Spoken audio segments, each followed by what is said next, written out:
Praise Lord, जय मसीह की। मैं स्टैनली मैकवान, मेरे YouTube channel Hindi Gujarati Bible study में आपका स्वागत है। मेरे चैनल को आज अभी इसी वक्त आप सब्सक्राइब कर लीजिए और आप परमेश्वर के ज्ञान में आप बढ़ते जाओ। आखिरी वक्त चल रहा है और प्रभु यीशु का आना वो बहुत ही निकट है और प्रभु यीशु कभी भी आ सकते हैं। माहौल बदल चुका है, कई जगह पर सताव बढ़ रहा है और कई जगह पर चर्च जलाए जा रहे हैं, मसीह लोगों को मारा जा रहा है और बहुत सारी घटनाएं जो है वो हो रही है।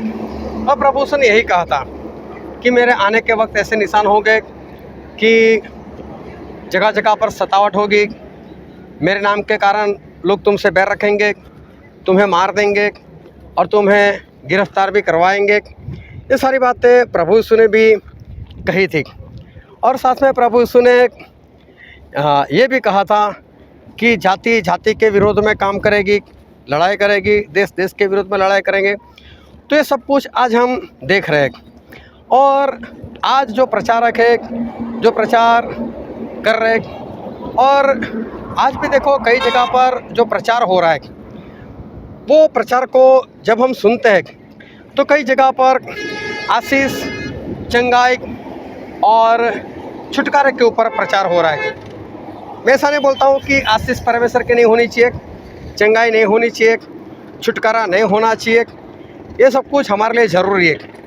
लेकिन आज जो वक्त चल रहा है उस वक्त के हिसाब से हमें प्रचार क्या करना चाहिए, प्रचार कैसा होना चाहिए, इस वक्त लोगों को कौन से प्रचार की ज़रूरत है। क्या आप जानते हो आज ज़्यादातर प्रचारक जो होते हैं वो ये कहते हैं कि हमारे चर्च में चमत्कार होते हैं, हमारे चर्च में चमत्कार होते हैं, आप यहाँ पर आओ, यहाँ पर भूत प्रेत निकलते हैं। हाँ, चमत्कार होने चाहिए, भूत प्रेत निकलने चाहिए, मैं मानता हूँ ये सब कुछ होना चाहिए और परमेश्वर ही चमत्कार करते हैं, परमेश्वर ही भूत प्रेत निकालते हैं, बात सही है। लेकिन इस वक्त जो मसीह लोग हैं उनको कौन से वचन की ज़रूरत है, इस वक्त कौन से वचन पुकारने चाहिए। जब परमेश्वर ने नूह को बोला था कि नूह, मैं इस धरती के ऊपर 40 दिन और 40 रात तक लगातार बरसात बरसाऊंगा और 40 दिन और 40 रात बरसात के बाद ऐसा होगा कि पूरी धरती डूब जाएगी और पूरी धरती डूबकर ख़त्म हो जाएगी। लेकिन तू अपने बचाव के लिए जहाज बना और तू और तेरी पत्नी और तेरे तीनों बच्चे और उनकी पत्नियां उस जहाज में आ जाना और जितने भी पशु पंछी है उनका एक एक जोड़ा आप लोग आ जाना। अभी देखो जैसे ही नूह को बताया गया तो उन्होंने तो वो काम शुरू कर दिया और नूह जहाज़ बनाने के लिए लग गए। अभी उन्होंने जहाज़ बनाना शुरू किया, लेकिन जहाज़ वो बना रहे थे अपने घर के बाहर या तो अपने खेत के अंदर। क्योंकि मैं इसलिए कह रहा हूँ कि जहाज़ बनाने की जितनी भी फैक्ट्री होती है वो सारी फैक्ट्री समुद्र के किनारे होती है, क्योंकि जहाज़ इतना बड़ा होता है कि उसको ट्रक में या ट्रेन में लगाकर हम नहीं ले जा सकते, कहीं पर भी नहीं ले जा सकते। इसलिए जो जहाज़ बनाने की फैक्ट्री होती है वो समुद्र के किनारे ही रहती है। अभी देखो हुआ क्या कि नूह को तो मालूम था कि जल प्रलय होने वाला है, बहुत बरसात आने वाली है और बहुत बरसात आएगी और ये धरती डूब जाएगी। तो उनको समुद्र के किनारे जाने की ज़रूरत नहीं थी, क्योंकि वो जहाज़ समुद्र में घुमाने के लिए उन्होंने वो जहाज़ नहीं बनाना था, तो उनको मालूम था। तो इसलिए जो नूह थे वो जहाज़ अपने खेत में या तो फिर समझ लो अपने घर के बाहर जो भी जगह होगी वहाँ पर बनाना उन्होंने शुरू कर दिया। अभी हुआ क्या, अभी लोग देखेंगे कि ये तो जहाज़ बना रहा है और जहाज़ बना रहा है तो यहाँ पर क्यों बना रहा है। तो कई लोगों ने उनसे सवाल किए होंगे, अरे नूह यहाँ पर क्यों जहाज़ बना रहे। तो उन्होंने बोला होगा कि भाई साहब जल प्रलय होने वाला है, मुझसे परमेश्वर ने बात की और परमेश्वर इस जगह पर जल प्रलय आने वाले हैं और 40 दिन और 40 रात लगातार बरसात होगी और हम मार दिए जाएंगे। इसलिए बचाव के लिए परमेश्वर ने मुझे बोला है बनाने के लिए, तो मैं बना रहा हूँ। अभी देखो लोगों ने जब सुना होगा तो उनको हंसी आई होगी, अरे कैसी बरसात, कैसे पानी, कैसे डूबना, ये सब ऐसा नहीं होगा वगैरह वगैरह जो भी होगा। तो उन लोगों ने बोला होगा ऐसा, और बाइबल के हिसाब से जब हम देखते हैं तो किसी ने नहीं माना, क्योंकि उनके परिवार के सिवा कोई नहीं बचाया गया, सारे लोग नाश हो गए।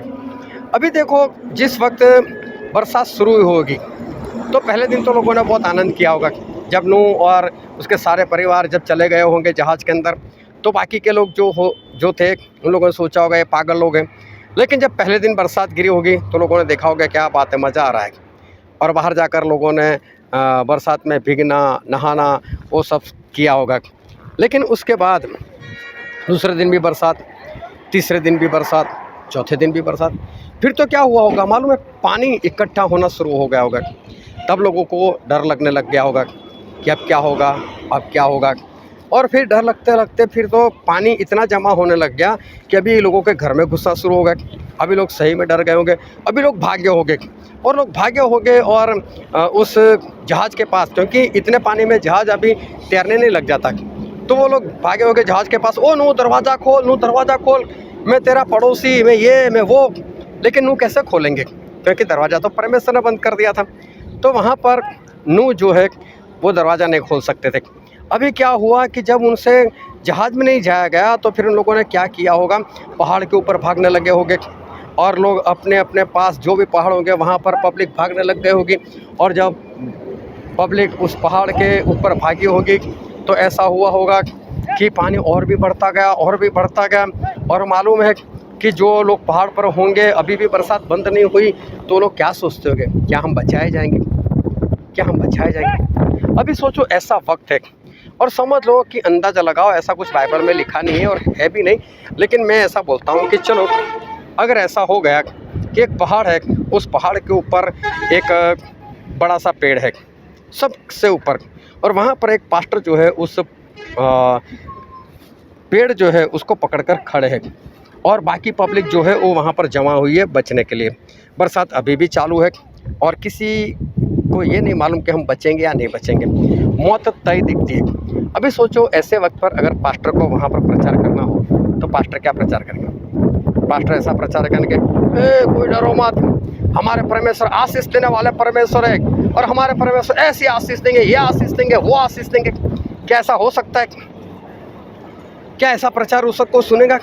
अगर उस वक्त प्रचार ऐसा कर रहे हैं कि चलो अगर आप में कोई बीमार हो तो अपना हाथ उठाओ, जहाँ पर बीमारी वहाँ पर हाथ रख दो, और अभी आप बीमार चंगे हो जाओगे, क्या कोई ऐसा प्रचार करेगा? अरे परमेश्वर के ऊपर भरोसा रखो, आपका बैंक बैलेंस बढ़ जाएगा, क्या प्रचार ऐसा होगा? जब मौत सामने दिखाई दे रही है तो प्रचार कैसा होना चाहिए? जब प्रभु यीशु का आना निकट है तो प्रचार कैसा होना चाहिए? मालूम है, उस वक्त सिर्फ एक ही प्रचार हो सकता है, आपने जो भी बुरे काम किए उसका पश्चाताप करो, वरना नाश हो जाओगे, आप नरक चले जाओगे।